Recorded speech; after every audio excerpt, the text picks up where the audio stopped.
It used to be that men died sooner because they had more stress. But now I think it's evened out the odds. I think women may die sooner because they have the stress of working and raising children for the most part.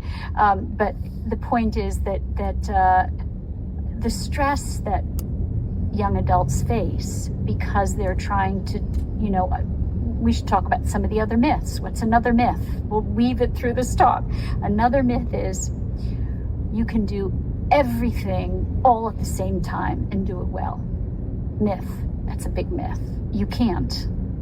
You can't have a fabulous career, working full time and traveling and being fabulous and raise healthy children. The good news is life is long. You may live till 120 like Moses. And I think of your generation, you're younger than me, but I think you probably will live well over 100. And so what that means is you have many, many, many, many, many, many years to have a fabulous career when your children don't need you so much. But you have a very small window to create that emotional security for your children that will be the core of them. We talk a lot about your physical core and core training. This is your emotional core. This is the emotional core of human beings. Attachment, security, and a feeling of safety that you can rely on the people who you need most in the world to be there when you need them. That is your emotional core. How did you manage? You dream, you plan, you work every hour, every day, every night. There is no such thing as a small business. All business is personal. How do you make it connect?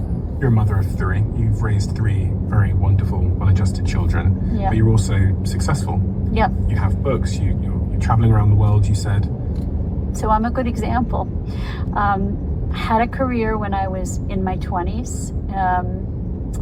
And I got married when I met my husband when I was 27, and I got married when I was just shy of 30, or I was 30. And then we had children in our 30s. So before we had children, I was seeing something like 40 hours of patients a week. And I was working into the wee hours of the night. I would work till 11 o'clock at night, coming home exhausted. Then we had children, but it was an agreement that we had that when we had babies, I would take a good long period off and then really go back very, very, very minimally. And I had the kind of career by choice that I could have control over, and it could be flexible and I could control it. And so I took 6 months off with each child. And then after 6 months, only went back to work an hour and a half a day, 5 days a week. So we had an agreement, my husband and I, which is it would be just enough to pay a mother's helper, a nanny. And we did without, in those years, we did without vacations, we did without, second homes, we did without fancy clothes, we did without the other things that many of our peers were getting and traveling and doing. We said what's important to us is that we pare down, not expand now. We're expanding as parents, so we want to pare down materially.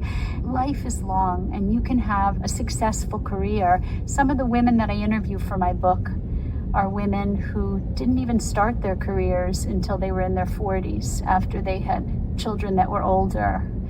Could it have worked if your husband stayed home instead of you, in your view? Because I'm trying to understand if you're saying that dads don't need to be there present as much as the mother. They have to be there in a different way. In the early days, men don't breastfeed.